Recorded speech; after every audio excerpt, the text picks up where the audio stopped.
কি বলছো 10,000 টাকার একটা স্মার্টফোন চাই? ও তাতে আবার 5Gও লাগবে? তাহলে এই স্মার্টফোনটা তোমার জন্য পারফেক্ট হতে পারে।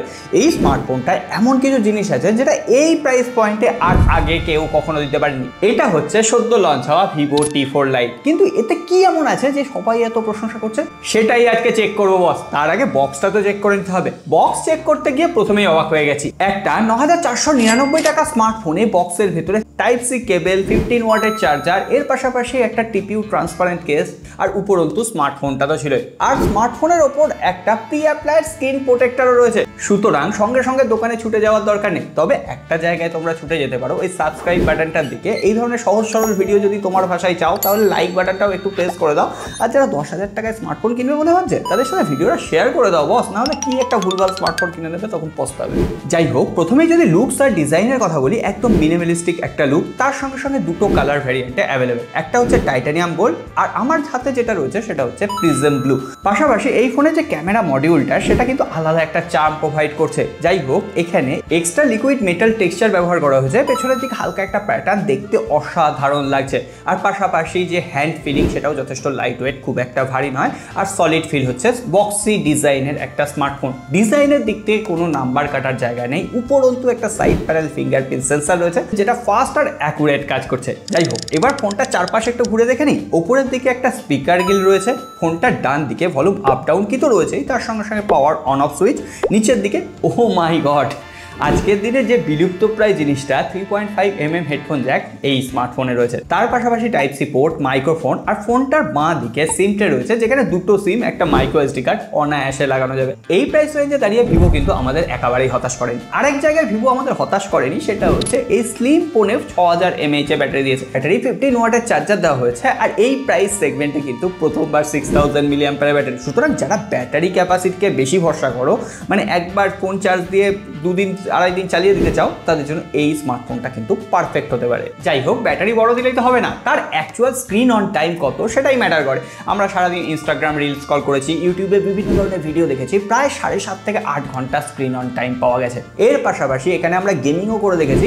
এখানে 40 FPS এ PGMI একদম স্মুথলি খেলা যায়। এই প্রাইস রেঞ্জে দাঁড়িয়ে যথেষ্ট ভালো গেমিং পারফরমেন্স বলা যেতে পারে। আর ভিভো ক্লেম করছে 5 বছর পর্যন্ত তোমরা যদি এই ফোনটা ইউজও করে ফেলো তাহলেও এর ব্যাটারি হেলথ 80% থাকবে। সুতরাং বোঝাই যাচ্ছে ভিভো ব্যাটারি সেকশনে কতটা ভালো কাজ করছে। যাই হোক, আর কথা বাড়িয়ে লাভ নেই। তোমরাও আর কথা না বাড়িয়ে দেখো এখনো লাইক বাটনটা প্রেস করোনি, করে দাও বস, কাজে আসবে আর আমাদেরও একটু এনার্জি বাড়বে। যাই হোক, এবার যদি ডিসপ্লে সেকশন নিয়ে কথা বলি, এখানে 6.74 ইঞ্চির একটা HD+ 90Hz LCD প্যানেলের ডিসপ্লে দেওয়া হয়েছে। তার পাশাপাশি ডিসপ্লেটা অন্তত আমার ফিউচারের থেকেও ব্রাইট। এখানে 1000 নিটসের পিক ব্রাইটনেস রয়েছে। আমরা ডাইরেক্ট সানলাইটে যখন ইউজ করছি না, জাস্ট ঝকঝকে ডিসপ্লে দেখতে পাচ্ছি, কোনো রকম ভিজিবিলিটির ইস্যু হচ্ছে না। এছাড়াও আমরা ইউটিউবে ভিডিও চালিয়ে দেখেছি, এখানে আপ টু 1440p পর্যন্ত ইউটিউবে ভিডিও সাপোর্ট করে, আর সেটা স্মুথলি প্লেবেল ছিল। আর এটা সাউন্ড কোয়ালিটির কথা বললে, এখানে ওপরের দিকে একটা সিঙ্গেল স্পিকার দেওয়া হয়েছে যেটা কোয়ালিটি, আউটপুট, ট্রিপল বাস যথেষ্ট ভালোভাবে ব্যালেন্স করতে পারছিল। উপরন্তু বেটার সাউন্ডের জন্য এখানে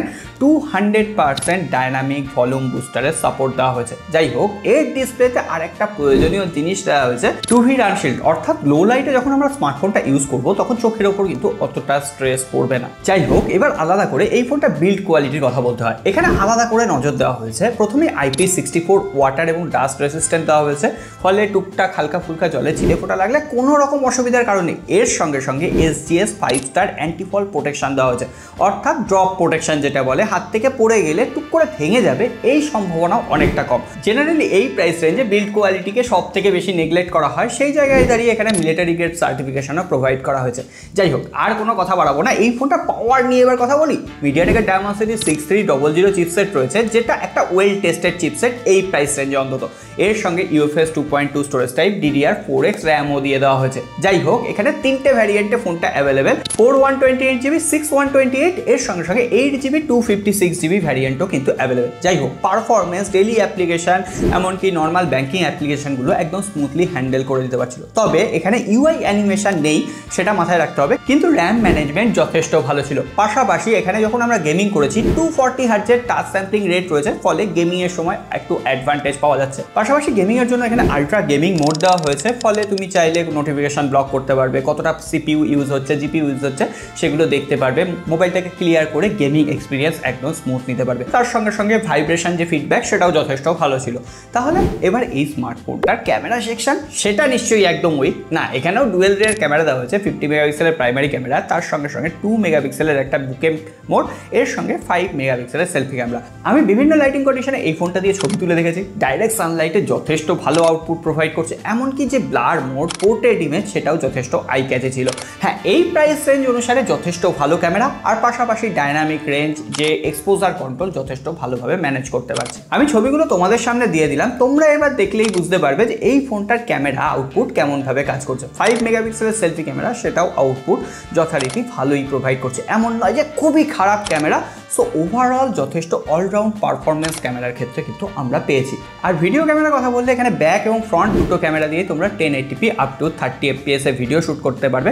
এছাড়াও ক্যামেরায় এক্সট্রা ফিচার বলতে ডকুমেন্ট ডাইরেক্টলি তোমরা ক্যামেরা ইউআই থেকেই স্ক্যান করতে পারবে। পাশাপাশি এখানে টাইম ল্যাপস, স্লো মোশন এই সমস্ত প্রয়োজনীয় ফিচার দিয়ে দেওয়া হয়েছে। আর এআই ফিচারের কথাই বাবা যায় কেন, এখানে এআই ইরেজার, এআই ফটো এনহ্যান্সমেন্টের মতো অপশন রয়েছে, ফলে এক ক্লিকে তোমার ছবি এডিট হয়ে যাবে। পাশাপাশি এআই স্ক্রিন ট্রান্সলেশন অপশন রয়েছে, তোমার স্ক্রিনে যে সমস্ত জিনিস দেখা যাচ্ছে সেগুলো ট্রান্সলেট করে তোমার ভাষায় দেখিয়ে দেবে, মানে একদম সোজা সাপটা উত্তর দিয়ে দেবে। যাই হোক, এর পাশাপাশি এখানে out of the box Android 15 তো রয়েছেই, সাথে সাথে ফান টাচ ওএসের অপটিমাইজেশন রয়েছে। ফিচার্সের দিক থেকে অ্যাপ্লিকেশন লক, ডুয়েল অ্যাপ্লিকেশন সমস্ত তোমরা ইউজ করতে পারবে, এমনকি অ্যানাউন্সমেন্ট ছাড়া কল রেকর্ডিংও করতে পারবে। সুতরাং কোনো অপশন নেই, দু একটা প্রিইনস্টলড অ্যাপ্লিকেশন রয়েছে যেগুলো অনায়াসে তোমরা আনইনস্টল করে দিয়ে একদম স্মুথ ইউআই এক্সপিরিয়েন্স দিতে পারবে। দুটো বড় বড় অপারেটিং সিস্টেম আপডেট, অর্থাৎ অ্যান্ড্রয়েড 16, অ্যান্ড্রয়েড 17 পেয়ে যাবে, আর 3 বছরের সিকিউরিটি প্যাচ লেভেল আপডেটও প্রোভাইড করা হবে।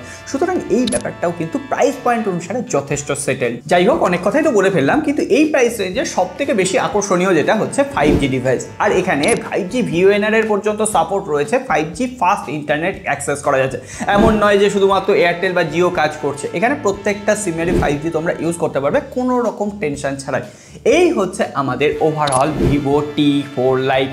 তোমরা যারা 10,000 টাকার নিচে একদম 9,499 টাকায় এই স্মার্টফোনটার বেস ভ্যারিয়েন্ট পাওয়া যাবে। আর ফ্লিপকার্টে এই ফোনটা সেল শুরু হবে 2 জুলাই থেকে।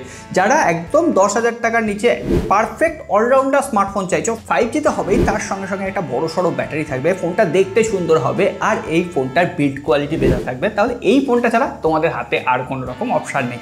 তবে হ্যাঁ, সাবস্ক্রাইব অপশানটাও কিন্তু তোমাদের হাত থেকে বেরিয়ে যাবে যদি এই ভিডিওটা স্কিপ করে যাও। এখনই করে রাখো যাতে পরবর্তী ভিডিওর আপডেট সঠিক সময়ে তোমরা পেয়ে যাও। সকলে ভালো থেকো, আর হ্যাঁ, ফোনটা সম্পর্কে কোনো কমেন্ট থাকলে জানিও। দেখা হবে আগামী পর্বে।